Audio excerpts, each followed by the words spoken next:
പുതിയൊരു വീഡിയോയിലേക്ക് എല്ലാവർക്കും സ്വാഗതം. മലയാളത്തിലെ ആദ്യ കുറ്റാന്വേഷണ നോവൽ ഏതാണ്?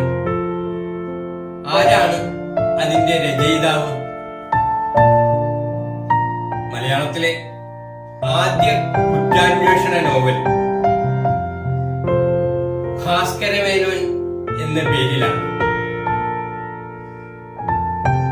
മലയാളത്തിലെ ആദ്യ കുറ്റാന്വേഷണ നോവലിന്റെ പേര് ഭാസ്കരമേനോൻ എന്നാണ്. രാമവർമ്മ അപ്പൻ തമ്പുരാനാണ് അത് എഴുതിയിട്ടുള്ളത്. രാമവർമ്മ അപ്പൻ തമ്പുരാൻ 1875 തൃപ്പൂണിത്തുറയിൽ ജനിച്ചു. 1941 നവംബർ 19 അന്തരിച്ചു.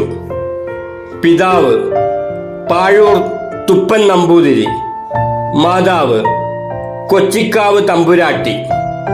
കൃതികൾ ഭൂതരായർ, മംഗളമാല, പ്രസ്ഥാന പ്രപഞ്ചകം, ദ്രാവിഡ വൃത്തങ്ങളും അവയുടെ ദശാപരിണാമങ്ങളും, സംഘക്കളി, കാലവിപര്യം, മുന്നാട്ടുവീരൻ, ഞാൻ ആരാ, കൊച്ചി രാജ്യചരിതങ്ങൾ, മലയാള വ്യാകരണം. 1902 കൊടുങ്ങല്ലൂർ കുഞ്ഞിക്കുട്ടൻ തമ്പുരാൻ എഡിറ്ററായി രസികമഞ്ജരി എന്ന മാസിക പ്രസിദ്ധീകരിച്ചു. ഭാസ്കരമേനോൻ മലയാളത്തിലെ ആദ്യ കുറ്റാന്വേഷണ നോവലാണ്. ഒരു നായർ തറവാട്ടിലെ കാരണവരുടെ കൊലപാതകത്തിന്റെ അന്വേഷണമാണ് ഈ നോവലിന്റെ ഇതിവൃത്തം.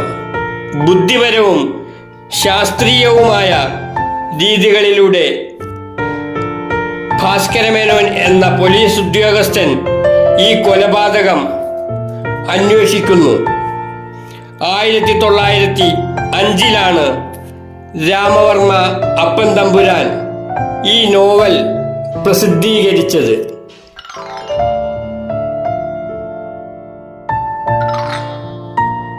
നമ്മുടെ എഴുത്തുകാരെയും പുസ്തകങ്ങളെയും കുറിച്ചുള്ള ഒരു പരിപാടിയാണിത്. ഈ വീഡിയോ നിങ്ങൾ ലൈക്കും ഷെയറും കമന്റും ചെയ്ത് പരിപൂർണമായി പിന്തുണക്കുക. ഈ ചാനൽ നിങ്ങൾ ഇതുവരെ സബ്സ്ക്രൈബ് ചെയ്തില്ലെങ്കിൽ ഇപ്പോൾ തന്നെ ചെയ്യുക. എല്ലാവർക്കും നന്ദി.